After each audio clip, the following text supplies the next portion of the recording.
Hello and welcome once again to Snow Country Stories Japan. I'm your host, Peter Carnell, a freelance tour guide and writer based in Nagano, Japan, and this is a podcast all about life and travel in Japan's legendary Yukiguni.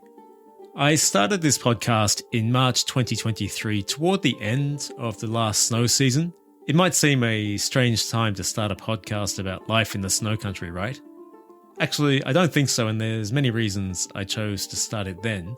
But needless to say, when talking about the snow country, snow would always be a welcome feature, and with that, happy to say that the first snow of the 2023-2024 season has been falling on the tops of some of the taller mountains on Honshu. That's the main island of Japan, including Mount Fuji. So winter is on its way. The snow will be here soon, and I'm very much looking forward to continuing speaking with you as we are, I hope, about to experience another big winter in Japan. In today's episode, we head north for our first visit to the snow country prefecture of Akita. Located at the very north of Honshu between Aomori and Yamagata prefectures, Akita is Japan's sixth largest prefecture and known for its natural beauty, hot springs, and of course snow. It's one of those prefectures you don't often hear about, and it's always kind of been that way. Two mountain ranges, the O and Daiwa ranges, long isolated Akita from the commercial and political centres of Japan, a wild place dominated by hunter-gatherers, nomadic tribes, and culturally distinct people. From around the 7th century onward, the region was increasingly brought under the influence and then control of the centralised power of Kyoto and then Tokyo. And today, of course, Akita is as much a part of Japan as any other prefecture, but it remains a somewhat wild and untamed place. It is here, in Akita, that my guest, Eli Sooker, spends much of his time. Eli is a conservationist, writer, wildlife photographer, and eco-tour guide based in Japan, whose current research focuses on bear conservation and specifically bear attacks. His research is the launching point for our wider conversation about wildlife conservation in Japan and the potential of wildlife tourism here. Chances are that when you think of the reasons to visit Japan, wildlife isn't the first thing to spring to mind, but it has huge potential to bring visitors to regional areas including the snow country. Eli has a lot of experience working in both wildlife conservation and wildlife tourism in Japan, and with that in mind, I asked for his recommendations of the best wildlife experiences that are easy to access in the snow country, something we discuss in the second half of the interview. Make sure to check out the episode page on the Snow Country Stories Japan website for links to each of those and a map displaying where Akita is. Eli's website, The Travelling Conservationist, is simply www.elisooker.com. That's spelt ELISOOKER.com, and you can follow him on Instagram, Facebook at Eli Sooker. I hope you enjoy.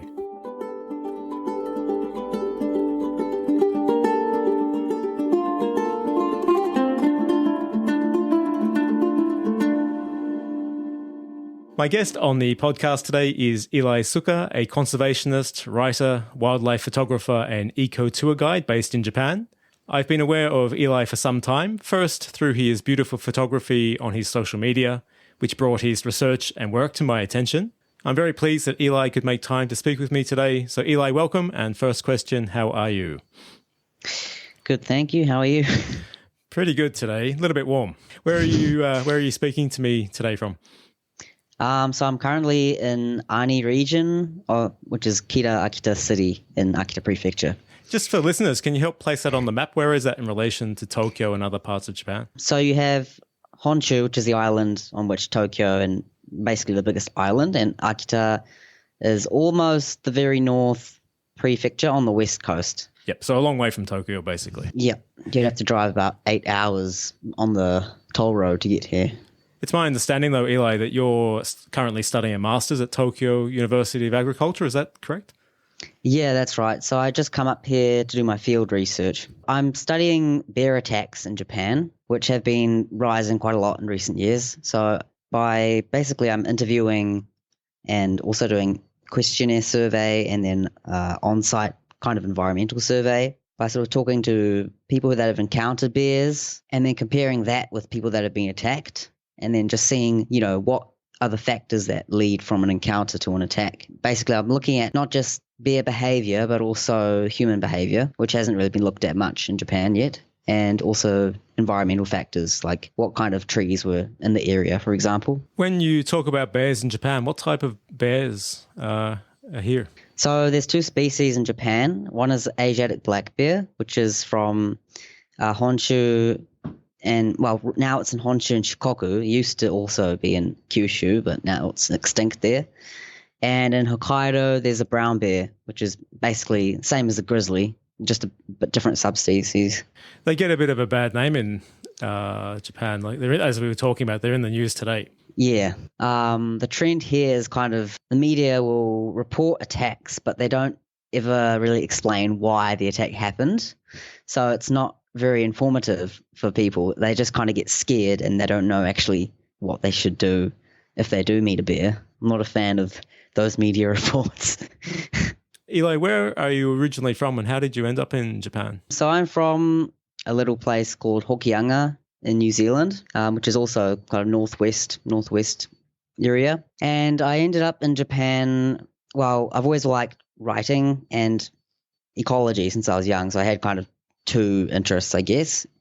And I first came to Japan on study abroad, being interested in since I'm interested in the story writing things, I was interested in manga at first, and then I ended up studying abroad at Akita International University, which is where I am now. It's Akita Prefecture, so it's in the northern area.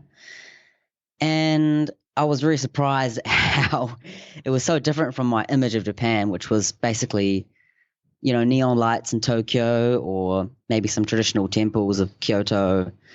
That's basically, I think, is the main image people have of Japan. But when I came to Akita, I realized most of the country is full of nature and most of it is countryside. And since I've always liked animals and I'm also from the countryside and enjoyed living in the countryside, I kind of got more interested in that part of Japan. During your time here, Eli, you appear to have worked in a number of different roles involved in wildlife tourism and conservation, including your writing and photography. Can you run me through your experiences here? Well, my first wildlife-related job in Japan was at a place called Pikio Wildlife Research Center. They do bear conservation, so they capture bears and then release them back into the mountain. They also do nature tours. So I was basically, half my job was doing bear conservation and the other half was being a nature tour guide for foreign tourists. And then after that, I ended up in Shikoku, and they're doing all kinds of animals, basically, bats, Japanese sero, monkeys. Mostly I went there for the bears and just doing monitoring surveys. After that, I was in Shiratoko in Hokkaido for a bit, working on a wildlife cruise ship. So yeah, a little bit here and there, but that sums it up, I think. When people think of Japan and reasons to visit, it's likely that wildlife nor wildlife tourism springs to mind. So Eli, would you agree with that? And what interests you about working in this space in Japan? Yeah, I definitely agree with that. Especially for me, because I'm from New Zealand, which is a country which, our main tourist industry is nature related. So everyone's image of New Zealand is clean, green New Zealand. It's like a, nature tourist destination, which is most of it is actually just advertising. Yes, we do have good nature, but, there's also environmental problems and things like that. Whereas Japan does not advertise the nature side of it at all. I think the most people know is, Mount Fuji. That's quite famous. But other than that, people's image is basically technology like Tokyo, or maybe, pop culture, and then, history. So temples and samurai and that kind of thing is what I find particularly interesting is the relationship between rural revitalization and wildlife conservation and tourism. So most places where wildlife conflict is happening now it happens because, people, human population is getting bigger and people are expanding their, places they're living and entering, mountains more.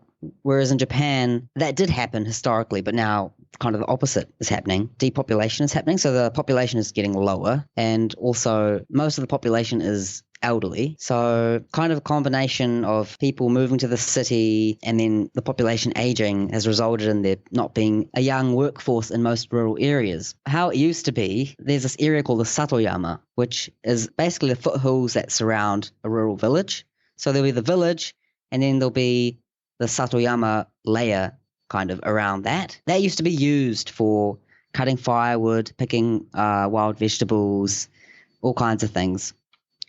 And then beyond the Satoyama, that's like the big mountain forest area. So that's people don't really go there much unless they're going hunting. So historically, that Satoyama area acted as a buffer zone for wildlife that might come into the village because people would use it a lot. And so there was better visibility because they cut down trees. And because they were entering that area a lot, animals knew, oh, we're getting closer to human territory here, better not go any further. But now no one really uses that Satoyama area anymore because there's not many people that are really kind of active to go and use it. And there's also just not many people in general in those rural areas. Because of that, now that Satoyama area has gotten a lot more overgrown. And now animals will just keep thinking it's their territory and they wander straight into the village without, there's no buffer zone to stop them. And that's causing a lot of wildlife conflict. So there's also efforts to try and revitalize these rural areas and, bring back more money to the rural areas. And by doing that, there'll be more young people, and then promoting nature tourism or interacting with nature could also result in using the Satoyama again. Eli, you've already addressed it a little, but can you comment on the general state of wildlife protection and conservation in Japan? In general, people don't have amazing knowledge of nature, but it does change depending on where you are. So in the rural area, people will know, they'll have more knowledge about wildlife. Maybe not really ecology type stuff, but they'll know what to do if they meet a bear in the woods, for example, whereas people in the city would have no idea most of the time. And, people in the rural areas are suffering from wildlife-related damage. So it is a problem that they face every day. And, some of the people here I've been interviewing, like a bear would just come outside their house several times a month or something, that happens as well. So, yeah, I think it's definitely more thought about in rural areas than it is in the cities. Following on from that, Eli, do you feel like wildlife tourism is being optimized here, and what potential do you see that it has in Japan? I think that the idea of wildlife tourism is not really in the heads of most Japanese people. It's interesting because when I was working at Pikio Wildlife Research Center,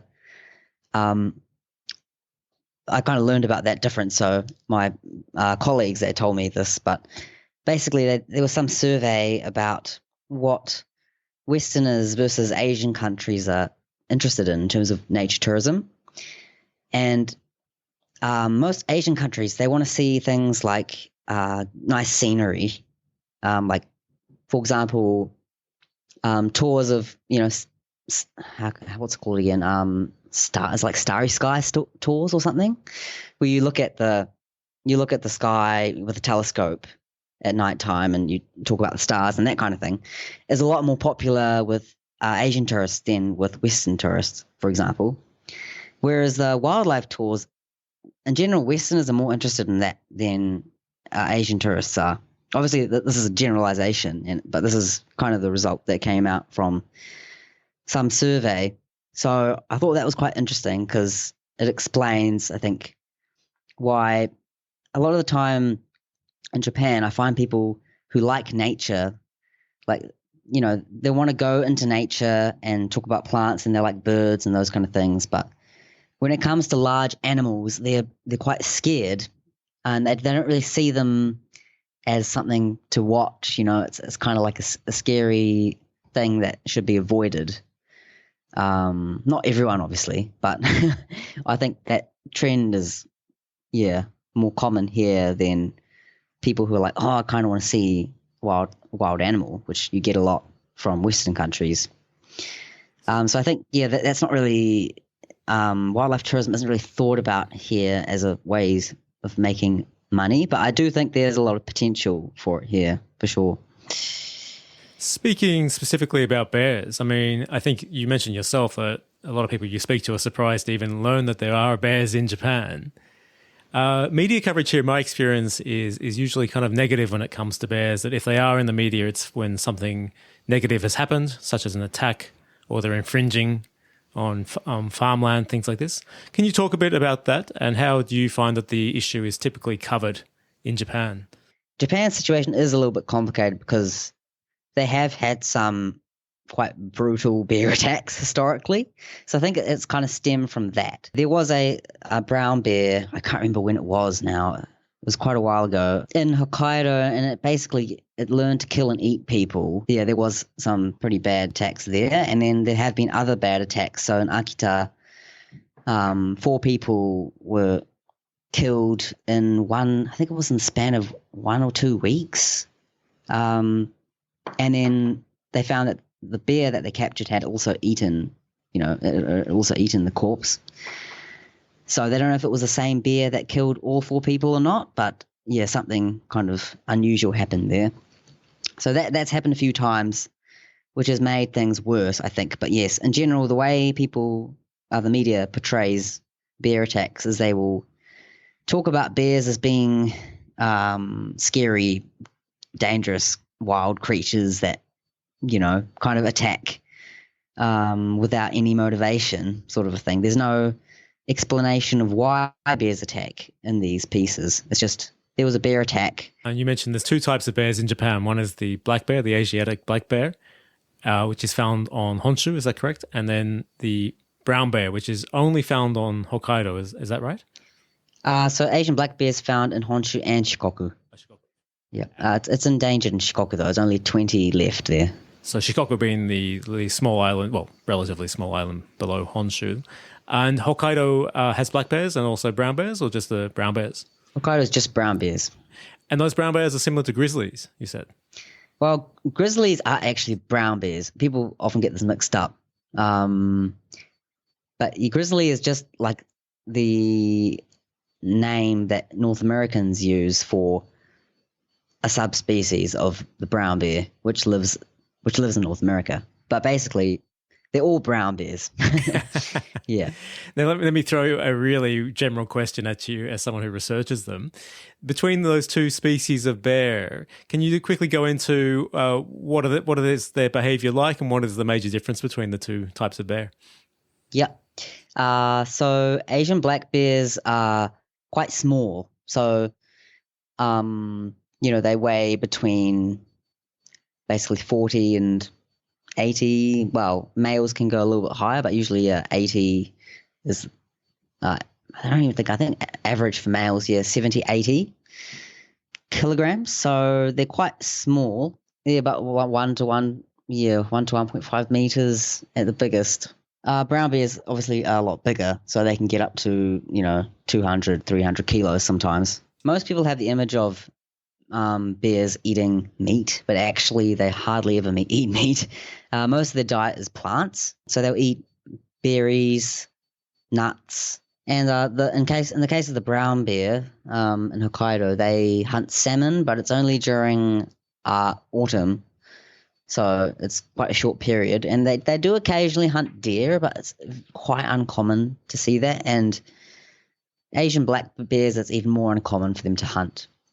They will occasionally eat like a dead corpse or something if they see like an animal corpse, but hunting is very rare. So, we kind of have this image of bears as being carnivores, but they're actually omnivores and mostly eat plant material. So there's no reason that they would attack a human and try and eat a human. That's just not really a thing. Obviously, on very rare occasions, they might attack a human as self-defense, and then they might see the dead corpse because they eat corpses, and then they might try it, and then that's how some bears have learned to hunt humans. But it's, hardly ever happens. It's very rare.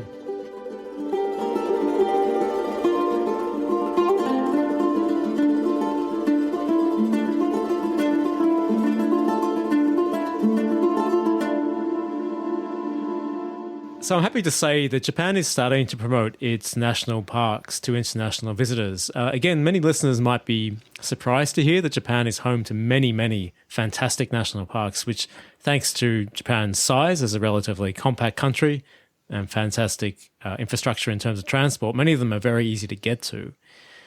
So I expect as a result of that promotion of the national parks, we're going to see more promotion of wildlife experiences in the coming years. And before speaking with you today, I asked if you could nominate some recommended wildlife experiences for visitors to Japan. So if you don't mind, let's jump into those. What can you recommend that people do when they're here? So, well, first, the place I used to work at, Pikio. So this is Pikio, and so just for listeners, they're located in Karuizawa in Nagano.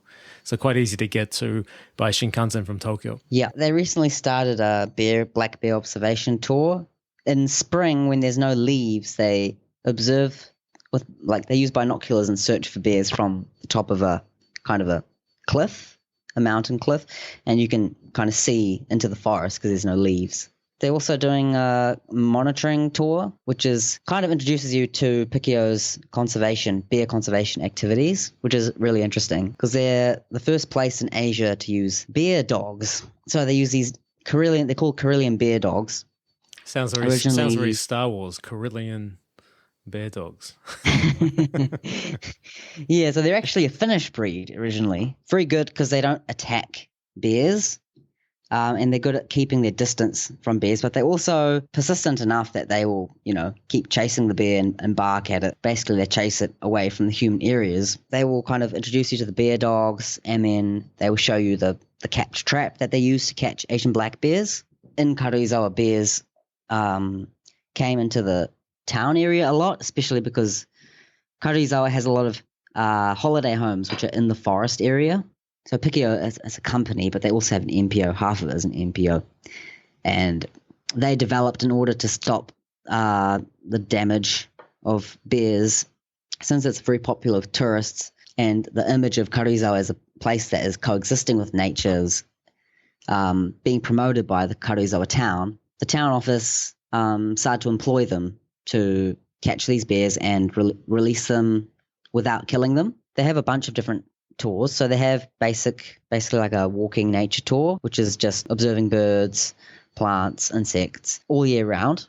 They have this Musasabi, it's called Musasabi in Japanese. In English, it's the giant flying squirrel tour. And basically you learn about this flying squirrel's ecology and how to observe it without bothering the animal. It's nocturnal, so it's at night that you go out at night and then look at it as it's waking up. Occasionally it sticks its head out of the nest, and then you can watch it fly. So that's Pikio in Karuizawa. I'll make sure to include a link to their website on the episode page on the website for today's episode. What's next, Eli? What can you recommend? Another one that's good is most people may have heard of them already, but the snow monkeys in Jigokudani. It's called Jigokudani Monkey Park, which is in Nagano as well. The story there is there was a hiker who saw these monkeys and he was really interested in them. And then the ski resort started to develop, and he noticed that the monkeys were kind of decreasing and forced to move to the lower regions, like the Yamanoshi settlement. And then because they were in those lower regions and possibly less food as well, they started to go into the town and eating agricultural crops and started to become a big damage problem. So as you can imagine, the farmers weren't very happy with that. So I think as a way to basically to prevent that, they opened the monkey park and started feeding them there and brought them a bit away from the town again. But yeah, that story is actually not really known by a lot of the visitors. I think they do have, Peter might know more about this than me, but they have like information panels inside the visitor center, but I don't think, was there an English one there? Yeah, they do. They've got some very good information in English, but it focuses on the biology, behavior, the habitat of the monkeys. It doesn't tell you why they're there. And the story of the monkeys really, again, is a story of environmental degradation. As you said, Eli, it's related to the ski resort above the monkey park, which is Japan's largest ski resort, Shigakogen. That was largely developed through the 50s and 60s. And so as they were cutting the forest to create the ski runs, the troops of monkeys moved out of the mountains. They felt under threat down to the Yamanochi area where they found all these apple orchards and grape vineyards and very happy with that outcome. And as you mentioned, a man by the name of Sogohara, a man who used to hike through that area, then led the movement to create the park for them, to take them up there. And they've been there ever since. Yeah, it's actually interesting. When I was working for Pikio, we were actually commissioned by, I can't remember if it was the prefectural government or city government, but basically we were commissioned to go and do a questionnaire survey in the monkey park. And so we were interviewing foreign tourists there and asking them, what they thought about nature tourism in Japan and the monkey park. And everyone there was like really disappointed that the monkeys were being fed, and they thought that it was like really wild monkeys. And they were really disappointed by how touristy it was. So I think that whole conservation story does really need to be promoted more. I think so. Yeah, because that's very important to say. I mean, the monkeys are wild in the sense there's nothing keeping them in the park. They come and go as they please, and they do leave the park every night. And there are days in the year which they may not come, or they come in small numbers. But you're totally correct to point that out, that they are fed to keep them interested in the park. And at certain times of the year, it's over-touristed, especially in winter. I find that the experience can really be affected by the number of people. The monkeys are there all year, but most people want to see them, obviously. The name snow monkeys implies you want to see them in the winter. It's extremely busy in the winter. I can honestly say, as I said, I've guided them many times. It's a better experience outside of winter, especially in the spring and summer. Spring is a wonderful time of year to go because the monkeys around late April to May to early June have their babies. And one of the things, it's quite a unique experience, and the mothers are relatively relaxed and they will let you get quite close to the babies. Obviously, there are staff on hand to monitor what you do and you can't touch them or get too close, but there's no barriers between you and them. So it's a really unique opportunity to get to that proximity to what are fundamentally wild animals. They're habituated to humans to a certain degree. But I totally agree with you. It's over-touristed at times of the year, and I find it's a better experience here in the green season. So what I'll do again, I'll include a link to the monkey park in the episode page for today. Eli, let's jump on to the next recommendation you have for wildlife experience in Japan. The next one I'd like to talk about is Shiretoko wildlife cruises in Hokkaido. So that's the northern island of Japan. Basically, Shiretoko is a UNESCO World Heritage Site for its nature. And about half of the park, I think it is maybe even more, is basically you're not actually allowed to enter there. So that area is dedicated to wildlife. Only people that can enter are researchers that have got permission and a select group of fishermen that have fished there historically. The population density of brown bears there is one of the highest in the world. Your chance of encountering a brown bear there is very high. Basically, it will be something like Alaska when bears gather at the river areas. But, Alaska is very large, so most of the year, Shiretoko should have a higher density, I think, than Alaska. They have these cruise boats which go along the coast so that you can actually view this area which people are not allowed to enter. You can take cruises from two sides of it's a peninsula, actually, Shiretoko Peninsula. Yeah, just to place it for listeners, if you look at the map of Japan, as you mentioned, Hokkaido is the very large island at the north. And if you look to the northeast, there's almost like a needle-like peninsula that sticks out into the sea. And that whole peninsula is the park. Is that correct? Yeah, so basically on the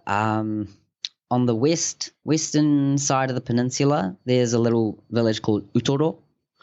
And on the eastern side, it's Rausu. So there's these two little villages, and you can take a cruise from either side. Utoro side is known more for scenery.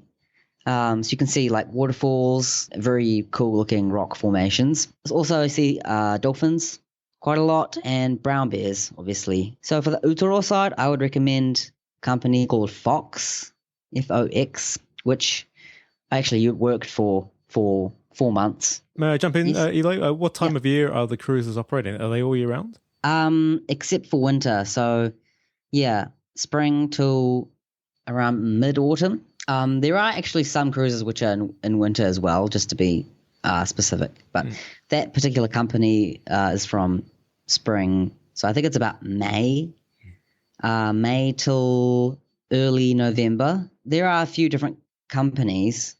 So there's companies that specialize in winter tours as well. And in winter, it's actually a destination for drift ice. So it's like a special boat which kind of cuts through the ice, and you can see quite different wildlife from what you can see in summertime there. There's these giant eagles. What's the name of them again? I forgot the name in English. A Hotsk eagle, which come from Russia during the winter. So you can see them. Anyway, that conversation could go for a while. So I'll jump back to the other tours on the Rausu side. So on the Rausu side, that's known for whales. So they have humpback whales and orcas.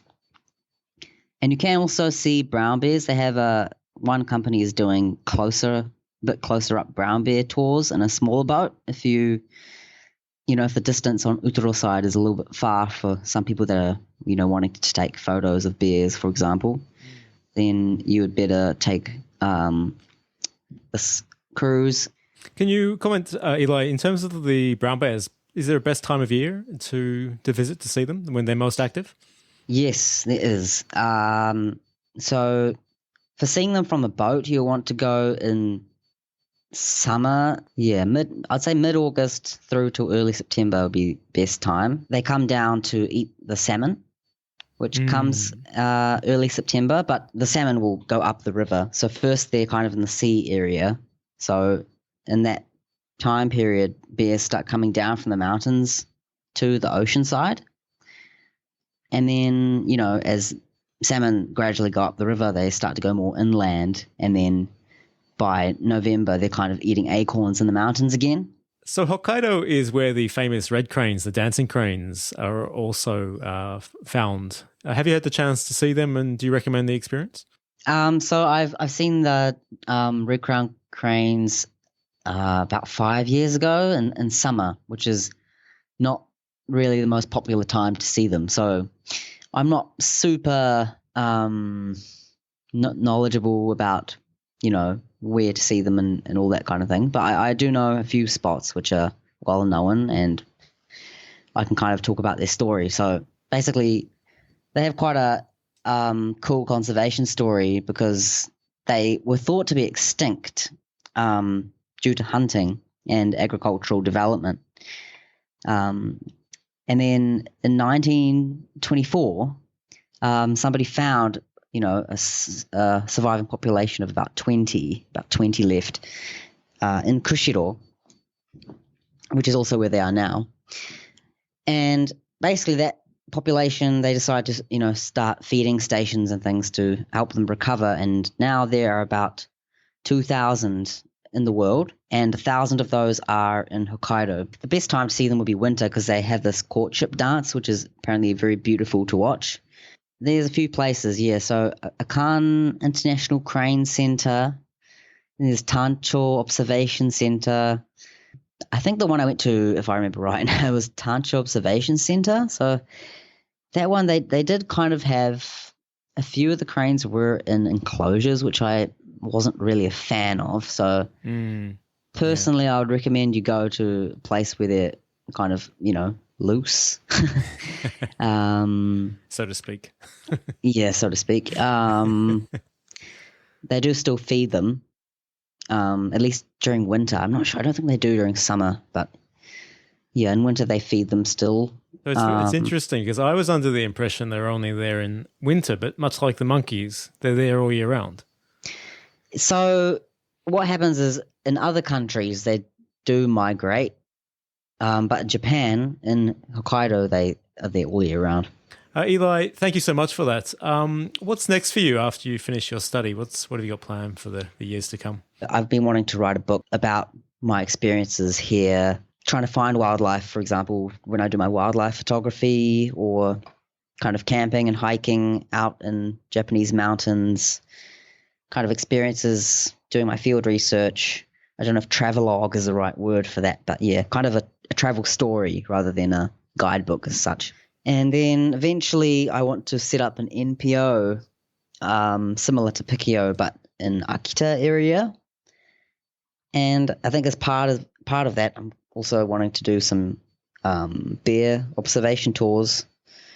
So depending on when you listen to this podcast, I might have already possibly, you never know, set it up. So if anyone's interested in that, please check out my website and see if there's any updated information on there. So on that note, what's the best way for people to follow you or get in touch should they be interested? So I'm mostly active on Instagram and Facebook at the moment. And I have a website as well, which will have more detailed information. So if you follow those social media accounts and just check out the website, that should have all the information there. And I'll make sure to put a link to both your Insta and your website and Facebook on the show notes for today's episode, also on the episode page on the website. I encourage you to have a look at Eli's Insta, and that's how I found him. As I mentioned, firstly through your beautiful photography, I mean that quite honestly, and then came to discover the research you're doing. And again, Eli, I want to say a big thank you for making time to speak to me today. I know you're in the middle of your research in Akita. I really appreciate the chance of having spoken, and maybe we can touch base again once the bear tours are up and running. Thank you. Cheers, mate. All the best. That's it for today's episode. Thank you to Eli for speaking with me. Once again, his website, The Travelling Conservationist, is simply www.elisooker.com. That's spelt ELISOOKER. And you can follow him on Instagram and Facebook by searching Eli Sooker. Today's episode page on the Snow Country Stories Japan website has more information, photos, maps, Eli's recommended wildlife experiences, and links to his website and social media. If you happen to be interested in visiting the monkey park, make sure to listen to the next episode of the podcast, my travel guide to the snow monkeys. All the ins and outs of making it worthwhile, including, should you be interested, the tours that I guide there. The Snow Country Stories Japan website is snowcountrystories.com, and you can follow the show on Instagram, Facebook, and X by searching Snow Country Stories Japan. My name is Peter Carnell. This has been Snow Country Stories Japan. I'll be back in a couple of weeks from now with that episode. Until then, it's bye for now.